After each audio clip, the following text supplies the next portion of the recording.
வணக்கம். உரையாடல் நிகழ்ச்சிக்கு வரவேற்கிறோம். இன்றைய உரையாடல் நிகழ்ச்சியில் சிறப்பு விருந்தினராக வந்திருக்கவங்க ராமேஸ்வரத்திலிருந்து சென்னை நோக்கிய பயணத்தில் அவங்களுடைய பயணம் இப்போ சிறப்பாக சினிமாவில் ட்ராவல் ஆகிட்டு இருக்கு. வெல்கம் பண்ணலாம். எஸ், டானாக்காரன் தமிழ் அப்படின்னு சொன்னால் எல்லாருக்கும் பரிச்சயமான ஒருத்தர், இயக்குனர், நடிகர் அண்ட் இன்னும் நிறைய டேலண்ட் இருக்கக்கூடிய ஒரு பர்சன். அவரை வெல்கம் பண்ணலாம். நிறைய சுவாரஸ்யமான விஷயங்கள்லாம் கேட்டு தெரிஞ்சுக்கலாம். வணக்கம் சார். வணக்கம். ரொம்ப சந்தோஷம். ஆக்சுவலாக சினிமா துறையில் நிறைய கதாபாத்திரங்கள் இருக்காங்க. பட் நீங்கள் பண்ணியிருக்கக்கூடிய கதாபாத்திரங்களாக இருக்கலாம், நீங்கள் கொடுத்துருக்கக்கூடிய படைப்புகளாக இருக்கலாம், மக்கள்கிட்ட கரெக்டான நேரத்தில் ரீச் ஆகி மக்கள் கொண்டாடக்கூடிய படைப்புகள் நீங்கள் கொடுத்துருக்கீங்க. அந்த வகையில் கலைஞர் செய்திகள் சார்பாக பெஸ்ட் விஷஸ். இன்னும் நிறைய திரைப்படங்கள் நீங்கள் பண்ணணும் அப்படிங்கிறது தான். ராமேஸ்வரமில் நீங்கள் ஒரு காவல்துறையில் பணியாற்றிட்டு இருக்கீங்க. அதுக்கப்புறம் சினிமாக்குள்ளே போகணும். ராமேஸ்வரம் டு சென்னை, போலீஸ்காரர் டு டைரக்டர் அண்ட் ஆக்டர். எப்படி அது? அப்படி இல்லை, நான் ஃபஸ்ட்டு படிக்கும்போதே சினிமாக்குள்ளே வரணும்னு நினச்சிட்டேன். அதுக்கப்புறம் போலீஸ் வேலைக்கு போகிறதுக்கு முன்னாலே சினிமாவில் ட்ரை பண்ணேன். 2000 அந்த டைமில் இப்போ இந்த ஸ்போர்ட்ஸ் விளையாடுவோம், ஆள் ஹைட் வெயிட்டாக இருந்தோன்னா வீட்டில் போலீஸ் தான் கரெக்டாக இருப்பான் அப்படின்னு சொல்லி செலெக்ஷன் அட்டன் பண்ணிட்டு தான் நான் இங்கே ட்ரை பண்ணேன். அப்புறம் வேலை வந்துருச்சு, ரிட்டன் வேலை. அப்புறம் வேலையில் போயிட்டு ஒரு 12 வருஷம் சர்வீஸ் பண்ணேன். தாக்கு பிடிக்க முடியல, ரிட்டன் திரும்ப சினிமாவுக்கு அப்படியே வந்துட்டேன். ஓகே. சினிமாக்குள்ளே நுழையிறது ஒன்றும் அவ்வளோ ஈஸி கிடையாது. எவ்வளவோ ஜாம்பவான்களாக இருந்தாலும் அவங்க அவங்களுடைய தொடக்கம் அப்படிங்கிறது கொஞ்சம் சர்க்கிளில் ஆரம்பித்து அப்படியே கொஞ்சம் மேடு பகுதியை நோக்கி தான் போவாங்க. உங்களுடைய சர்க்கிள்கள் எப்படி இருந்துச்சு ஆரம்ப காலத்தில்? ரொம்ப கஷ்டம்தான். அவங்களுக்கு தெரியும்ல, ஒரு அசண்டேட்டுங்கிறது ஒரு நிலையான வருமானம் இருக்காது. அதே மாதிரி ஒரு படம் ஒர்க் பண்ணால் ஒரு படத்துக்கு அடுத்த படத்துக்கு 2 வருஷம் 3 வருஷம் கேட்பேன். அந்த மாதிரி ரொம்ப கஷ்டமாக தான் இருந்துச்சு. அப்போ நான் வெற்றியனோட ஜாயின் பண்ணிட்டேன், விசாரணைக்கு ஜாயின் பண்ணேன். அதுக்கப்புறம் ஓரளவு சினிமா கொஞ்சம் அண்ணன்ட்ட போனதுக்கப்புறம் சினிமா கொஞ்சம் ஈஸியாகிடுச்சு. ஓகே. நீங்கள் சொன்ன மாதிரி வெற்றிமாறன் சார் அப்படிங்கும்போது ஒரு குறைவான படங்கள் அவர் கொடுத்துருந்தாலும் தரமான படங்களாக கொடுத்துருக்கிறாரு. மக்கள் அவர் இப்படி வச்சு பார்த்துட்டு இருக்காங்க. அவர்கிட்ட நீங்கள் அசிஸ்டண்ட்டாக ஜாயின் பண்ணுறது அவ்வளோ ஈஸி இல்லைன்னு நினைக்கிறேன். எப்படி நீங்கள்? நான் போனது பிறகு பார்த்துருக்கேன். வெற்றியன் ஆஃபீஸில் 2 வருஷம் 3 வருஷம்லாம் வாய்ப்பு கேட்டு வாசலில் நின்றுட்டு இருப்பானுங்க, ரெசியூம் கொடுத்துட்டே இருப்பானுங்க. நான் உள்ளே போனது பிறகு அதை பார்த்தேன். நான் ஈஸியாக உள்ளே போனால் அவர் விசாரணை பண்ணும்போது ஒரு போலீஸ் பற்றி நல்லா தெரிஞ்ச ஒரு பையன் வேணும் அப்படின்னு அங்கே ஒரு தேவை இருந்துச்சு. அதனால வேல்ராஜனோட அசிஸ்டண்ட்டும் நானும் ரூம்மேட்டு. அவர் போய் என்னை வேல்ராஜ் சார் அறிமுகப்படுத்தினாப்புல, வேல்ராஜ் சார் வெற்றிமாறன் சார் அறிமுகப்படுத்தினாப்புல. அப்போ அவர் நீங்கள் என்ன ஒர்க் பண்ணீங்கன்னு பேசி முடிச்சப்ப அதில் அசிஸ்டன்ட் தேவையில்லை, ஒரு போலீஸ் தேவைப்பட்டுச்சு அந்த படத்துக்கு. அதனால போலீஸாக உள்ளே போயிட்டேன். அப்புறம் அசிஸ்டன்டாக மாறிட்டேன். ஓகே. அசிஸ்டண்ட் டைரக்டராக ஒர்க் பண்ணும்போதே நீங்கள் நிறைய கதைகள் நீங்கள் ஓனாக எழுதுறதுக்கான வாய்ப்புகள் அமைஞ்சிருக்கும். பட் அதை நீங்கள் அப்ரோச் பண்ணணும். ஒரு ஆள்கிட்ட இந்த கதையை நான் ஒப்பிக்கணும்ப்பா, இந்த கதையை ஒப்பிச்சாதான் என் மனசு ஃப்ரீயாக இருக்கும் அப்படின்னு ஸ்டார்ட் பண்ண முதல் கதை என்ன சார்? நான் எழுதின முதல் கதை டானாக்காரன் தான். நான் வேற ஒரு கதை எழுதிட்டு இருந்தேன். இப்போ மார்ஷல் பண்ணுறேன்ல, மார்ஷல் மாதிரி ஒரு கதை எழுதிட்டு இருந்தேன். அந்த மாதிரி கேங்ஸ்டர் தான் எழுதிட்டு இருந்தேன். அப்போ ஒரு நாள் வச்சு என்னை விசாரணையோட டப்பிங் எப்போ கூப்பிட்டு கேட்டார். ஒரு மலை, அந்த மலையில் அவர் வண்டிக்கு ட்ராவல் ஆகி போகணும், குடம் இல்லாதனால ரெண்டு பேசிகிட்டு இருக்கோம். அப்போ என்னடா பண்ணுறேன், என்னடா கதை எழுதுறேன்னா, நான் அந்த மாதிரி ஒரு கேங்ஸ்டர். அவர் சொன்னார், உன் பலமே போலீஸ் தான், ஏன்னா போலீஸ்க்கு நிறைய டீட்டெயில் தெரியுது உனக்கு, அதனால அந்த ஒரு கதை பண்ணால் நல்லா இருக்கு அப்படின்னு சொன்னார். அப்போ தான் எனக்கு யோசிக்க ஆரம்பித்தேன். சரின்னு சொல்லிட்டு அதுக்கப்புறம் டானாக்காரன் எழுத ஆரம்பித்தேன். எழுதி வெற்றி நட்டி தான் முதல்ல சொன்னேன். ஓகே, கேட்டு நல்லா இருக்குடா, அதை நீ அப்ரோச் பண்ணலாம் அப்படின்னா. ஓகே. நீங்கள் போலீஸ் அதிகாரியாக இருந்ததுனால அந்த டானாக்காரன் எழுதுறதுக்கு ஒரு நல்ல ஈஸி வேயாக இருந்திருக்கலாம். பட் டானாக்காரனில் மக்கள் அதுக்குள்ளே நுழையிறதுக்கு என்ன மாதிரியான வழிகள் அவங்க அனுபவிக்கிறாங்க அப்படிங்கிறதும், அதை கடந்து ஒரு சக்ஸஸை சந்திக்கக்கூடிய ஒரு பெரும் வழி, ஒரு இன்டெப்த்தாக ஒரு விஷயத்தை நீங்கள் மக்கள்கிட்ட சொல்லியிருக்கீங்க. அந்த வழிகள், அந்த ஆரம்பம் எங்கே ஆச்சு அண்ட் முக்கியமாக அது மாதிரியான இன்சிடென்ட் நீங்கள் ஃபேஸ் பண்ணியிருக்கீங்களா? ஆமாம், அந்த கதை எல்லா கதையும் எழுதும்போது யாராவது ஒரு ஆள் இன்ஸ்பிரேஷன் நமக்கு இருப்பாங்க. அப்படி அந்த கதை எழுதுனதுக்கு முக்கியமான காரணம் என்னென்னா, எனக்கு போலீஸ் ட்ரைனிங்கில் காசி விஸ்வநாதன் ஒரு இன்ஸ்ட்ரக்டர் இருந்தார். அவர் தான்.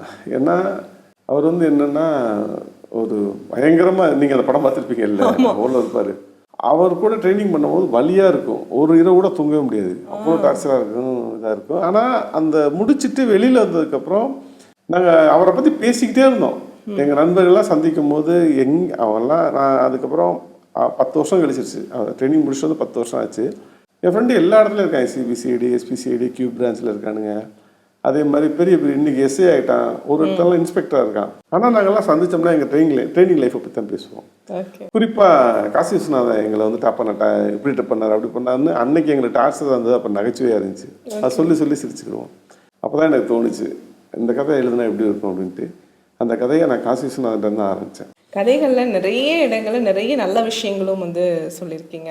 ஒரு போலீஸ் அதிகாரி அவங்களுடைய ட்ரைனிங் செஷனில் என்ன மாதிரியான விஷயங்களை வந்து அவங்க கடந்து வராங்க அப்படிங்கிறத மக்களும் வந்து அறிஞ்சு புரிஞ்சுக்கிட்ட ஒரு திரைப்படம் அப்படின்னு சொன்னால் டானாக்காரன். ஆனால் அந்த டானாக்காரன் வந்து எடுக்கும்போது உங்களுக்கு மனசில் வந்து தோணிருக்கலாம், இதை எது சொல்லலாமா சொல்லக்கூடாதா? ஏன்னா அவங்களாம் வந்து ஹையர் பொசிஷனில் நீங்கள் சொன்ன மாதிரி ஒருத்தங்க டிஜிபி ஒருத்தங்க அப்படி இப்படி இருக்கும்போது அந்த தயக்கங்கள்லாம் இருந்துச்சா? எனக்கு அந்த படம் எடுத்து முடிக்கும் போது எனக்கு அந்த விஷயம் இது இருந்துச்சு, ஒருவேளை போலீஸை ரொம்ப காரணம் பண்ணி பண்ணுறோமோ அப்படின்னு தான் நினச்சேன். ஆனால் எனக்கு அதிகமான வரவேற்பு போலீஸில் தான் வந்து கிடைச்சி. அப்போ எனக்கு ரொம்ப முக்கியமான அந்த இதில் என்ன நடந்துச்சுன்னா, அந்த டைமில் ஒரு ட்ரைனிங் சென்டர் போயிட்டு இருந்துச்சு. மொத்தம் நான் தமிழ்நாடு முழுக்க 35 ட்ரைனிங் என்ன போயிட்டு இருந்துச்சு. 35 ட்ரைனிங்லேயும் அந்த படத்தை போட சொல்லிட்டாங்க. 35 ட்ரைனிங் சென்டர்லையும் டானாக்காரன் படம் போட்டு காமிங்க பசங்களுக்கு அப்படின்னு. நான் வந்து என்னை இங்கே அழைச்சிருந்தாங்க, அசோக் பிள்ளையில் ஒரு ட்ரைனிங் சென்டர் இருக்குல்ல, அங்கே என்னை அழைச்சிருந்தாங்க. நான் போய் கலந்துட்டு வந்தேன். ஓகே, அங்கேருந்து தான் எனக்கு பெரிய வரவேற்பே வந்துச்சு. ஓகே, நீங்கள் சொல்லியிருந்தீங்க அதாவது அட்டகதி தினேஷா இருக்கலாம், ஹரிஷ் கல்யாணா இருக்கலாம், அவங்களாம் வந்து அதை ஓகே பண்ணியிருக்காங்க. ஏன் அந்த ப்ராசஸ்க்குள்ளே அவங்க ட்ராவல் ஆகும்? அந்த நேரத்தில் அவங்களுக்கு ப்ரொடியூசர் எனக்கு அமையல. எனக்கு தினேஷ் ஒத்துக்கிட்டாப்புல, ஹரிஷ் கல்யாணம் ஒத்துக்கிட்டாப்புல, அப்புறம் சாந்தனு இருக்காங்க பாக்யராஜ், அவர்லாம் ஒத்துக்கிட்டா நானே ப்ரொடியூசர் தரேன் தமிழ் அப்படின்னாரு. அந்த மாதிரி அப்போ ஒரு அந்த அடுத்த கட்டமாக ஒரு ஹீரோ ஓகே பண்ணாலும் நடக்கிறதுக்கான ஒரு வேலை நடக்காம போகல. சினிமாவில் அது தொடர்ச்சியாக எல்லாத்துக்கும் நடந்துகிட்டே இருக்கேன்.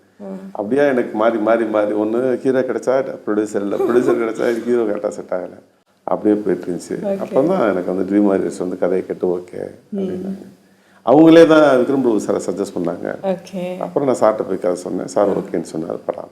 ஆனால் அவர் வந்து நம்மலாம் சொல்லுவோம் இல்லையா, அவர்லாம் வந்து அவரோட பேரன்பா, சிவாஜியோட பேரன்பா அப்படின்லாம் சொல்லியிருந்தாலும் பட் நீங்கள் படத்தில் பயங்கரமாக அவரை ஆர்டர் பண்ண வச்சுருப்பீங்க போல். நல்ல உச்சி வெயில், எப்படி அதை அவர் தாக்கு பிடிச்சி? அது வேலூர் வேற. அது அந்த வருஷத்துல சம்மர்ல தான் அந்த படம் எடுக்க முடியுங்கிற சூழல் இருந்துச்சு. ஏன்னா வெயில்ல தான் அந்த படமே. அதுவும் இல்லாம பிரேக்கே கிடையாது அந்த படத்துக்கு.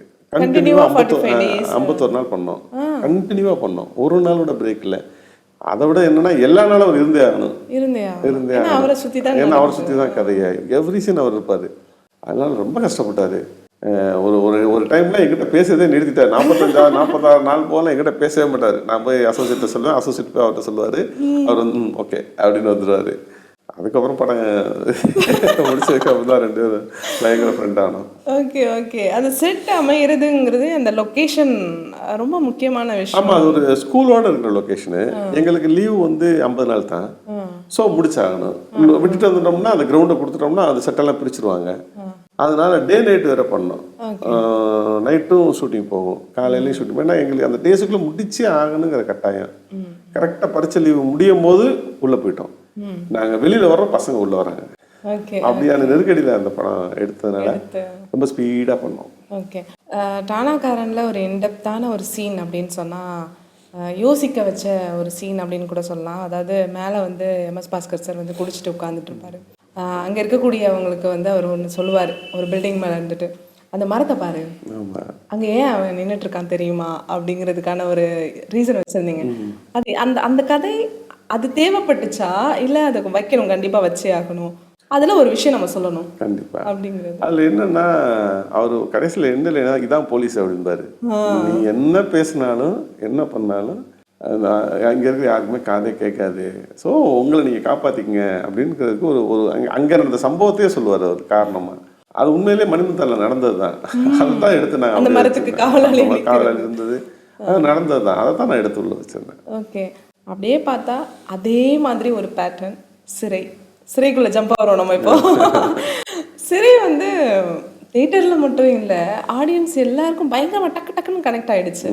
அந்த ஸ்டோரி எப்படி சார் ஆரம்பமாச்சு? சிறை வந்து ஏற்கனவே நான் சொல்லியிருப்பேன் ஒரு இன்டர்வியூவில். அது வந்து உண்மையிலே நடந்த ஒரு ரியல் சம்பவம். ஒரு அக்யூஸ்ட் ஒரு தம்பி ஒருத்தனை எடுத்துகிட்டு வரும்போது அவனுக்கு எனக்கு நடந்த உரையாடல். அதுக்கப்புறம் நான் கொண்டு திருப்பி விடுறதான். அது வந்து நான் வந்து டானாக்காரன் எல்லாம் ஆஃபீஸ் போட்டிருக்கப்பே அது ஒரு லைனாக சொன்னேன். இப்போ பண்ணல சுரேஷ் சார் அவர்கிட்ட தான் அதை சொல்கிறேன். சும்மா உட்காந்து பேசிகிட்டே இருக்கும்போது அந்த சம்பவத்தை சொல்கிறேன். அவர் சொல்கிறார் ரொம்ப இன்ட்ரெஸ்டிங்காக இருக்குங்க, இது எழுதலாங்க அதை அப்படின்னா பார்ப்போம் அப்படின்னு சொல்லிட்டு விட்டுட்டோம். அப்புறம் எழுத ஆரம்பித்தோம் அதை தனியாக ஒரு விஷயம். அதுக்கப்புறம் சுரேஷ் சாருக்கே திருப்பி போச்சு அது டைரக்ஷன் பண்ணுற மாதிரி. அந்த மாதிரி தான் சரி நடந்துச்சு. நீங்களே டைரக்ட் பண்ணிக்கலாம் சார். அப்போ எனக்கு இந்த மார்ஷல் ஷூட்டிங் அது பெரிய ப்ராசஸ். எனக்கு பெரிய ப்ராசஸ். அதான் காசை டேட் தந்துட்டாரு கிளம்பிடலாம் அப்படின்ட்டு. அதனால அப்போ சுரேஷ் சார் தான் அந்த கதையை பேசிகிட்டு இருக்கோம். 2 பேரும் தான் அந்த கதை பேசிகிட்டே இருக்கோம், கண்டினியூவாக எழுத ஆரம்பிச்சுட்டு இருக்கோம். அப்போ சுரேஷ் சாரை கூப்பிட்டு நான் கேட்டேன், சுரேஷ் சார் நீங்கள் பண்ணுறீங்களான்ட்டு. எந்த கதைங்க அப்படின்னாது, நம்ம இப்போ பேசிகிட்டு இருக்கோம்ல அந்த கதை. எங்கே இருக்கீங்க அப்படின்னா ஆஃபீஸில் அங்கே இருக்குன்னு கிளம்பி வந்துட்டார். அப்புறம் வந்து உட்கார்ந்து பேசுகிறோன்னே சரியாக இருக்கும் அப்படின்னா அதை சுரேஷ் சார் பண்ணுறோம். ஓகே. விக்ரம் பிரபு சாரை வந்து எங்களோட நடிகர் அப்படின்னு வெரி ப்ரௌடாக நீங்கள் வந்து ஸ்டேஜில் சொன்னீங்க. அதே மாதிரி தான் வந்து சிறையிலையும் அவர் கமிட் ஆனாரா? சிறை வந்து நிறைய ஹீரோக்கு வந்து சுரேஷ் சார் கதை சொல்லிட்டு இருந்தார். வெளியில் நிறைய பேருக்கு கதை சொன்னார். அவங்களுக்குலாம் செட் ஆகலை, அப்படியே மாறி மாறி போயிட்டு இருந்துச்சு. ஷூட்டிங் டேட்டும் தள்ளி போய்கிட்டே இருந்துச்சு. அப்போ ஒரு நாள் இதே ஆஃபீஸில் வந்து சுரேஷ் சார் ஹீரோவை செட் ஆகலைங்க அப்படின்னு என்கிட்ட பேசிகிட்டு இருக்கும்போது நான் தான் கேட்டேன், விக்ரம் பிரபு சார் உங்களுக்கு ஓகேவா அப்படின்னு கேட்டேன். சொன்னாங்க எனக்கு ஓகே தாங்க அப்படின்னா. இப்போ ப்ரொடியூசர் சார் அவர் லலித் சார் வந்து எனக்கு நல்ல அறிமுகம். அந்த கதை பண்ணதுக்கப்புறம் டெய்லி பேசிக்கிட்டு இருப்போம். அப்போ நானே அவர் ஃபோன் பண்ணி கேட்டேன், சார் உங்களுக்கு ஓகேவா சார் அப்படின்னா. எனக்கு ஓகே தான் தமிழ், நீங்கள் போய் பேசுங்க அப்படின்னாரு. அப்புறம் நான் ஃபோன் பண்ணிவிட்டு உங்களை பார்க்கணுங்க அப்படின்னேன், வாங்க அப்படின்னாப்புல. நேரம் போய்ட்டு கதைலாம் சொல்கிறேன்னு சொல்லிட்டு போகல, சும்மா போனேன். அப்போ இப்படி ஒரு ஒன்று போகுது அப்படின்னு சொல்லிட்டு நான் கதை சொன்னேன். கதை கேட்டோன்னே எனக்கு ரொம்ப பிடிச்சிருந்துச்சி. சரி நான் பண்ணுறேன் அப்படின்னு சொல்லிட்டு வந்தார். அப்புறம் சுரேஷ் சார் அடுத்த நாள் போய் கதை சொல்ல சொன்னோம். சுரேஷ் சார் டீட்டெயிலாக கதை சொன்னார். அதுக்கப்புறம் அப்படி ப்ராசஸ் ஸ்டார்ட் ஆகிடுச்சு. ஓகே. அந்த தாக்கு பிடிக்க முடியல அப்படிங்கிறது சினிமா மேலே இருக்கக்கூடிய ஒரு தீராத காதல் அப்படின்னு எடுத்துக்கலாமா, இல்லை அந்த பணிச்சுமை கொஞ்சம் அதிகமாக இருந்துச்சு? இல்லை சினிமா மேலே எனக்கு பெரிய ஆர்வம் இருந்துச்சு. நான் போலீஸில் இருந்தால் கூட தொடர்ச்சியாக எல்லா படங்களும் பார்த்துருவேன், நிறைய புத்தகம் வாசிப்பேன். அதே மாதிரி நான் சினிமாவில் இருக்க மீது நினச்ச நண்பர்களோட தொடர்புலேயே இருந்தேன். அசிஸ்டன்ட் டைரக்டர்லாம் இருந்தாங்கல்ல, அவங்களோட தொடர்புலேயே இருப்பேன். லீவு வந்துச்சுன்னா சென்னையே ட்ரான்ஸ்ஃபர் வாங்கி வந்து உட்காந்துட்டேன். எனக்கு சின்ன கேப்பு கிடைச்சா கூட அவங்களாம் போய் சந்திப்பேன். அப்படி சினிமா தொடர்புலேயே தான் நான் இருந்துகிட்டே இருந்தேன். அப்புறம் அவங்களோட ஒர்க் பண்ணிட்டு இருந்தேன். அப்புறம் ஒரு டைமில் விட்டுட்டு அப்படியே வெளியே வந்துட்டேன். சிறையிலையும் வந்து ஒரு நல்ல சீன் அப்படின்னு சொன்னோன்னா எல்லாருமே வந்து அதை கொண்டாடவும் செஞ்சாங்க. ஒரு முஸ்லீம் அப்படிங்கிற ஒரு கதாபாத்திரத்தை நீங்கள் கொண்டு வரதுக்கான காரணம் என்ன? அதை வந்து ஒரு நல்ல ஒரு எலவேட் பண்ணி காமிச்சிருந்தீங்க. நானும் வந்து முஸ்லீம் தான் அப்படின்னு அந்த காதல் பாச்சாங்கிறத அப்படி காமிக்கிறதா இருக்கலாம், இதெல்லாம் ஒரு நல்லா இருந்தது. அந்த சீனை கொண்டு வரதுக்கான ஒரு முக்கியமான காரணம் ஏதாச்சும் இருந்திருக்கலாம்? இல்லை, அது வந்து எனக்கு நடந்த ரியல் இன்சிடென்ட் தான். அதை அப்படியே கொண்டு வந்துட்டீங்க. ஒரு டைமில் சும்மா ஒரு இடத்துக்கு இந்த 2009 ஈழ பிரச்சனை நடந்துட்டு இருக்கும்போது ஒரு போராட்டம் நடக்குது. அந்த போராட்டத்தில் போய் நான் கலந்துக்கிறேன். அதில் சின்ன சிக்கலாகிடுச்சு. சிக்கலானவொன்னே எல்லாரும் ஓட ஆரம்பிச்சாங்க, நானும் ஓட ஆரம்பித்தேன். என்னை வந்து பிடிச்சிட்டாங்க. ஆனால் அப்போ போலீஸ் வேலை தான் நான் இருக்கேன். பிடிச்ச உடனே அப்போ அங்கே 2 பேரும் அடிச்சுக்கிட்டாங்க. போலீஸுக்கு அடித்தோடனே பிடிச்சி எல்லாத்தையும் பிடிச்சிட்டு ரிமாண்ட் பண்ணுற மாதிரி பிடிக்கிறாங்க. என்னை பிடிச்சோன்னா வண்டியில் ஏற்றுறாங்க. வண்டியில் ஏற்றிக்கொண்டு நான் என்கிட்ட கேட்குறாரு, நீங்கள் என்னடா வேலை பார்க்குற அப்படின்னு கேட்டு பேசும்போது என்னை விசாரிக்கும்போது நான் போலீஸ்னு முதல்ல நம்பரும் ஐடி கார்டை கொடுத்தாரு. அப்புறம் ஐடி கார்டு எல்லாம் கொடுத்தேன். அப்புறம் அவர் கூப்பிட்டு வந்து என்னை வந்து ஒரு அவுட்டரில் கூப்பிட்டு வந்து லாரியில் ஏற்றி விட்டார். ஒழுங்காக ஊருக்கு போய் சேர்றா அப்படின்னு சொல்லி. அவர் ஒரு இஸ்லாமியர். அவர் அதை ஒரு சம்பவமாக நாங்கள் பேசிகிட்டே இருக்குமே அது உல்ட்டா பண்ணுவோமா அப்படின்னு சொல்லிட்டு தான் இதை மாற்றி எப்படி எடுத்தோம். ஓகே. டானாக்காரன்லையும் நீங்கள் வந்து ஒரு காதல் வச்சுருந்தீங்க, சிறையிலையும் 2 விதமான ஒரு காதல் வச்சுருந்தீங்க. பட் வந்து காதலை மையமாக வச்சே அந்த ட்ராவல் ஸ்டோரி போகலை. பட் அந்த காதல் வைக்க வேண்டிய ஒரு சிச்சுவேஷனும் இருந்திருக்கலாம்னு நினைக்கிறேன். ஏன்னா அது இருக்கிறது பட்டும் படாமலும் ஒரு காதல் அப்படியே ட்ராவல் ஆகிற மாதிரி இருந்துச்சு. அது வைக்கணுமேனு வைக்கப்பட்டதா இல்லை? டானாக்காரனில் கம்பல்சரி வச்சோம். ஏன்னா நான் முத கதை எழுதும் போது அதில் லவ்வே கிடையாது. அதை எழுதி முடிச்சிட்டேன். அதுக்கப்புறம் ஆதி சார் நடிக்கிற ஆதி சார் இருக்காரு, அப்போ அவரும் ஒரு ஹீரோ, 1 ஆஃப் த ஹீரோ அந்த படத்தில். அவர் தான் என்னை ரொம்ப கம்பல் பண்ணி அந்த வைக்கணும், ஒரு காதல் இருந்தால் நல்லா இருக்கும் தமிழ்நாட்டில். சரிங்க சார் அப்படின்னு சொல்லிட்டு அவருக்காக தான் அந்த இதை எழுத ஆரம்பித்தேன். அப்போ நானும் அவரும் பேச ஆரம்பித்தோம். அப்படி தான் காதல் இருந்துச்சு. ஆனால் சிறையில் வந்து கதைக்குள்ளே இருந்துச்சு. ஏன்னா அந்த பொண்ணு வந்து அவன் சொன்ன வார்த்தை தான், அதுதான் அந்த கதை எழுத எங்களுக்கு முக்கியமாக்கானா. நான் 5 வருஷமா அந்த பொண்ணு வருதாடான்னு கேட்டேன். ஆமாண்ணே 5 வருஷமா அந்த பொண்ணு வந்துட்டு இருக்குண்ணே அப்படின்னா. அப்போ எனக்கே ஒரு ஆவலாக இருந்துச்சு, யாரா அந்த பொண்ணு 5 வருஷமாக ஒருத்தனை வந்து வாய்தாக்கு வந்து பார்த்துட்டு பொண்ணுன்னு சொன்னப்போ தான் அந்த பொண்ணு வந்ததை பார்த்தோம். அந்த பொண்ணு வந்து அவனை பார்த்துட்டு போச்சு. மெயினாக இந்த கதை எழுதுறதுக்கு அந்த பையனும் பொண்ணு தான் காரணமே, இல்லைன்னா சிறை எங்களுக்கு வந்திருக்காது.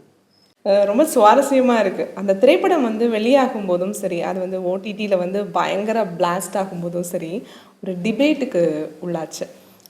அப்போது உங்களுக்கு தோணுச்சா, ஓ இப்படி ஆகும்னு நான் எதிர்பார்க்கலையேப்பா? இல்லை அந்த படம் வந்து ரொம்ப ரிஸ்க்கான படமாக தான் நினச்சோம். ஏன்னா அதில் எதுவுமே வந்து கமர்ஷியலாகவே இருக்காது, ரொம்ப கண்டென்ட்டாக இருக்கும். ஆனால் எனக்கு ஒரு நம்பிக்கை இருந்துச்சு, இந்த கதை வந்து எப்படியாவது முதல் படம் இல்லை நமக்கு. நான் அந்த படம் கதை எழுதி முடிக்கும் போது நிறைய டஃப் இருக்கும், இது பண்ண முடியாது, கஷ்டம்னு எல்லாருமே சொன்னப்போ நான் ஒன்று மட்டும் நினச்சேன், என்னென்னா ஒரு புதுமையான கதையை எடுத்துகிட்டு ட்ரை பண்ணுவோம். ஒருவேளை தோத்தா கூட ஆடியன்ஸ் நம்மளை மன்னிச்சிருவான், சரி ஏதோ புதுசாக ட்ரை பண்ணிட்டான் அப்படின்னு சொல்லிட்டு அது மட்டும் தான் இருந்துச்சு அந்த கதையில். எனக்கு ட்ரை பண்ணுவோம், நம்ம தப்பு பண்ணால் கூட ஆடியன்ஸ் மன்னிச்சிருவாங்க, ஏதோ புதுசாக ட்ரை பண்ணியிருக்காங்க அப்படின்ட்டு அப்படி தான் அந்த படத்தை ஆரம்பித்தேன், அப்படி தான் முடிச்சிருக்கீங்க. நீங்கள் டானாக்காரன்லேயும் சரி, சிறையிலையும் சரி, பொதுவாக நீங்கள் வந்து நம்மளுடைய ஆக்ட்ரஸ் தாண்டி கதாநாயகி அப்படிங்கும்போது வெளியில் இருக்கவங்கள கொஞ்சம் வச்சுருக்கக்கூடிய சிச்சுவேஷன். பட் சினிமாவில் ஒரு டாக் இருக்குது, ஏன் நம்மக்கிட்ட பொண்ணுங்களா இல்லையா, நம்ம நாயகியை நீங்கள் கொண்டு வந்திருக்கலாமே அப்படின்னு. நீங்கள் ஏன் அந்த தேர்வு வச்சுருந்தீங்க? தமிழ் பொண்ணு அதில் வந்து ஏன் அனந்தா தமிழ் தான் அந்த பிள்ளை. Okay, Tamil Nadu Ananda Tamil. Okay, but நம்ம அதில் இருந்த அனிஷ்மா மட்டும், அனிஷ்மா அண்ட் சில கேரக்டர் அஞ்சலினா எல்லாம் வந்து சில விபத்தாவே நடக்கும். இங்கே நிறைய ஹீரோயினை பேசிக்கிட்டே இருந்தேன் டானாகரனுக்கு, எனக்கு யாருமே அமையவே இல்லை. ஷூட்டிங்கும் போயிட்டேன், அப்பவும் எனக்கு அமையல. ஆனால் என்னன்னா அஞ்சலியை பேசி மட்டும் வச்சிருக்கேன், அஞ்சலியை கம்பெனி ஓகே பண்ணல, அப்படிதான் இருக்கு. அப்புறம் கடைசியாக என்கிட்ட ஷூட்டிங் போயிட்டுருக்கு, இப்போ ஹீரோயின் வந்தே ஆகணும், இப்போ என்ன பண்ணலாம்னு பிரபு சார்கிட்ட கேட்டோன்னே, யார் தாங்க லாஸ்ட்டாக நீங்கள் ஃபிக்ஸ் பண்ணியிருக்கீங்கன்னு நான் சொன்னேன். அப்போ அந்த பொண்ணு ஒரு படம் பண்ணிருந்துச்சு, அந்த பெண்ணு பேர் சொல்லி அஞ்சலி அப்படின்னு சொன்னோன்னே, சரி அப்போ நீங்கள் வர வச்சு நீங்களே பார்த்துங்கன்ட்டாரு. அதுக்கப்புறம் ஷூட்டிங் ஸ்பாட்டுக்கு நேரம் அஞ்சலி வர வச்சோம், வேறு வழியே இல்லாமல் அஞ்சலி உள்ள வந்தாங்க, அஞ்சலி சூப்பராக பண்ணி கொடுத்தாங்க. இதில் வந்து அனுஷ்மாவை நாங்கள் சூஸ் பண்ணி எடுத்தோம். அந்த பொண்ணோட பார்த்தோன்னே அந்த பொண்ணு வந்து சிரிப்பு, அவனோட அப்பாவித்தனம், இப்போ அந்த படத்தில் இருந்த மாதிரியே நேரம் இருந்துச்சு. ஃபஸ்ட் டைம் பார்க்கும்போது நான் ஃபஸ்ட் டைம் பார்த்தோன்னா சுரேஷ் சார் என்னை வர சொன்னார், ஆஃபீஸ் பக்கத்தில் தான் என்னை வர சொன்னார். நான் போனோன்னே இந்த பொண்ணு எப்படிங்க அப்படின்னு கூப்பிட்டு கேட்டார். நான் பார்த்தோன்னே எனக்கு ரொம்ப பிடிச்சிருந்துச்சு, நல்லா இருக்காங்க, அப்பாவியாக இருக்காங்க அப்படின்னாங்க. அதுக்கப்புறம் அப்படியே ஓகே. ஒரு நேர்காணலில் நீங்கள் சொல்லியிருக்கீங்க, நாளைக்கே கூப்பிட்டு நீ சிஎம் ஆயிருன்னு சொன்னால் கூட நான் இருக்க மாட்டேன், எனக்கு நான் படம் தான் எடுப்பேன் அப்படின்னு. காதல் சார் சினிமா மேலே? சினிமாவை தவிர எனக்கு எதுவுமே தோணாது. அது வேற மாதிரியான ஒரு உணர்வு தான். அதை தவிர்த்து எதுவுமே எனக்கு காலையில் ஆஃபீஸ் வருவேன், படிப்பேன், படம் பார்ப்பேன், எழுதுவேன், திருப்பி அதே ரொட்டேஷன் தான். மற்றபடி எனக்கு சினிமா தவிர்த்து வேறு எதுவும் யோசிக்க தோணாது. ஓகே, பட் நீங்கள் ஒரு போலீஸ் அதிகாரியாக இருந்து நீங்கள் வெளியில் வந்திருந்தாலும் ரியல் லைஃப்பில் உங்களை வந்து ஒரு போலீஸ் அதிகாரியாக தான் மக்களும் நினச்சிட்டு இருக்காங்க. உங்களுக்கு வரக்கூடிய கதாபாத்திரங்களும் ஒரு போலீஸ் அதிகாரியா, ஒரு மிடுக்கான ஒரு அதிகாரி அப்படின்னு சொல்லலாம் தமிழ் சார். அது டிராவல் ஆகிட்டே இருக்கு, உங்களுக்கு புரியுதா? நீங்க ஒரு இதுக்குள்ள இருந்து வெளியில வந்தாலும். ஆமா, எனக்கு அது தொடர்ச்சியா. நான் அங்க வந்து வெறும் கான்ஸ்டபிளா தான் இருந்தேன், ஆனா இங்க வந்து SI dress, inspector dress, AC dress, DC dress எல்லாம் போட்டு அந்த ட்ரெஸ் போடுறதுலாம் எனக்கு பயங்கர குற்ற உணர்வா இருக்கும். ஏன்னா அந்த ட்ரெஸ்ஸோட மகிமை என்ன, அந்த ட்ரெஸ்ஸுக்குள்ள அதிகாரம் என்னன்னு சொல்லி நான் கண்ணு முன்னால பார்த்துட்டு வந்தவன். ஒரு எஸ்பி வந்து எங்கள் பரேடுக்கு வர்றாருன்னா 2 மணி நேரம் நின்றுக்கிட்டு இருப்போம் அந்த ட்ரெஸ் போட்டு நடந்து வர்றதுக்காக மட்டும். நாங்கள் அப்போ அவரோட பவர் என்னன்னு எனக்கு தெரியும். அந்த ட்ரெஸ்ஸை நான் போடும்போது நடிக்க போய் அந்த அந்த அந்த கேமரா முன்னால் நிற்கிற வரையும் நான் சிவிலில் தான் இருப்பேன். எனக்கு கூச்சமாக இருக்கும் அந்த ட்ரெஸ் போடும்போது. கூச்சம் என்னன்னா அதை போடுறதுக்கு நம்ம சரியான எனக்கு ஒரு இன்ட்ரெஸ்டாக சிவில் எழுந்துட்டு போனோன்னா அங்கே தான் கழட்டுவேன். ரொம்ப எஸ்ஐ லெவலெல்லாம் போட்டுக்கிடுவேன். பெரிய அதிகாரியாக போட்டோமோ அங்கே போய் தான் சட்டையை கட்டிட்டு நான் நடிக்கணும் அப்படின்னு நினைப்பேன். அங்கேருந்து கிளம்பி உடனே அந்த சட்டையை போட்டு. ஓகே, தமிழ் சாரோடைய டைரக்ஷனில் இப்போது மார்ஷல் ஒரு பிரம்மாண்ட படைப்பாக வந்து உருவாக இருக்குது. ரொம்ப ஆவலாக வந்து உங்களுடைய ரசிகர்கள் வந்து காத்துக்கிட்டு இருக்காங்க அப்படின்னு கூட சொல்லலாம். மார்ஷலுடைய ப்ராசஸ் இப்போ எப்படி போயிட்டுருக்கு? மார்ஷல் 50 நாள் ஷூட்டிங் முடிச்சிட்டிங்க. ராமேஸ்வரத்தில் செட் ஒர்க் முடிஞ்சிருச்சு. எனக்கு தெரிஞ்சு ஸ்காட் சார் இன்னொரு படம் போயிட்டுருக்கு. அந்த படம் முடிகிற தருவாயில் இதை நாங்கள் திருப்பி ஆரம்பிச்சிருவோம். ஓகே, மார்ஷல் அப்படிங்கும்போது நீங்கள் ஆரம்பத்தில் சொன்ன மாதிரி ஒரு கேங்ஸ்டர் ஸ்டோரியாக வந்து உருவாக்குதுன்னு சொன்னீங்க. ஏதாவது ஒரு பேஸ்ட் இது மாதிரி இருக்கலாம்ப்பா, நல்லா இருக்கும்ப்பா அப்படின்னா? எனக்கு என்னன்னா எப்போதுமே நம்ம ஒரு கதை பண்ணும்போது ஒரு ரெஃபரன்ஸ் தேடுவோம்ல, அப்படியா நான் தானாக்காரன் ஒரு ரெஃபரன்ஸ் தேடினேன். இந்த மாதிரி ஒரு படம் இங்கே என்னன்னா நிறைய தேடினப்ப எனக்கு என்னென்னா எக்ஸாக்டாக ஒரு மூவி கிடைக்கவே இல்லை, வேறையாக கிடைச்சிச்சு. அந்த மாதிரி தான் மார்ஷலுக்கு எனக்கு கிடைக்கவே இல்லை. அது ஒரு ஒரு ஒரு ஒரு கப்பல் சார்ந்த கதை அது. அதனால எனக்கு ரெஃபரன்ஸ்க்கே ரொம்ப கஷ்டமாக இருந்துச்சு. ஓகே, அவரை எப்படி கன்வின்ஸ் பண்ணி கொண்டு வந்தீங்க? அவருக்கு எந்த பாயிண்ட்ல கார்த்திக் சார் வந்து ஓகே அப்படின்னு ஒரு மைண்டுக்கு வரும்? காத் சார் ஃபஸ்ட்டு தடவை ஓகே பண்ணிட்டேன். ஃபஸ்ட்டு தடவை கதை சொன்ன உடனே காத் சார் வந்து ஓகேன்னு சொல்லிட்டாரு. காத் சார் இருக்கிறதுல நீங்கள் காத் சார் ஓகே பண்ணுறதா ரொம்ப கஷ்டம். சூர்யாண்ணா கூட பிடிச்சிட்டா கூட ஓகே அப்படின்னு காத் சார் வந்து திருப்பி திருப்பி கேள்வி கேட்டுகிட்டே இருப்பார் நம்ம. அதனால தடவை சொன்னப்போ அவருக்கு ரொம்ப பிடிச்சிருச்சு, நல்லா இருக்குது இதை பண்ணலாம் அப்படின்ட்டு. அப்புறம் அடுத்த மீட்டிங்கில் ஓகே தமிழ் நீங்கள் ஒர்க் பண்ணி சொல்லுங்கள் அப்படின்னாப்புல. அப்புறம் ஒர்க் பண்ணி சொல்லி காத் சார் ஓகே பண்ணேன். ஓகே, டேரக்டராக இருக்கும்போது அந்த கதையோட வேல்யூ வந்து எவ்வளோ முக்கியம் சார்?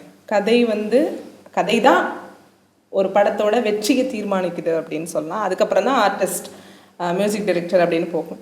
அந்த கதை எவ்வளோ பிடிமானமாக இருக்கணும் சொல்லுவோம் இல்லையா? சிக்கன் இருந்தால் தான் அது வந்து வெளியில் அவுட் நல்லா வரும். கண்டிப்பாக ஒரு நம்ம நிறைய லைன் யோசிப்போம்.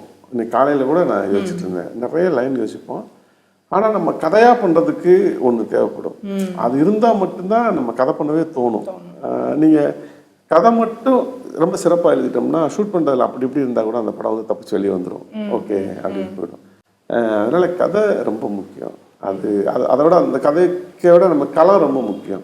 புது களமாக இருந்தாலும் இன்னும் இன்ட்ரெஸ்டிங்காக இருக்கும். கதையும் களமும் ரொம்ப பிடிச்சோம்னா கிட்டத்தட்ட நம்ம ஒரு பாதி கணத்தை தாண்டின மாதிரி தான். அதனால அந்த புதிய களத்தை தேடித்தான் ஓடிக்கிட்டே இருக்கிறது, நிறைய யோசிச்சுட்டே இருக்கிறது.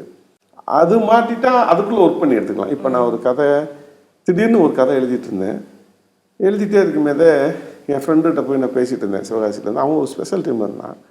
அவங்க கூட ட்ராவல் ஆகும்போது திடீர்னு எனக்கு ஒன்று தோணுச்சு. நான் அந்த கதையை அப்படியே தூக்கி வச்சுட்டு அந்த கதைக்கு போயிட்டேன். களமாக புதுசாக இருக்கேன்னு சொல்லிட்டு அந்த களத்துக்கு கதை பண்ணுறதுக்கே 1 வருஷமாக உட்காந்துருக்கேன்.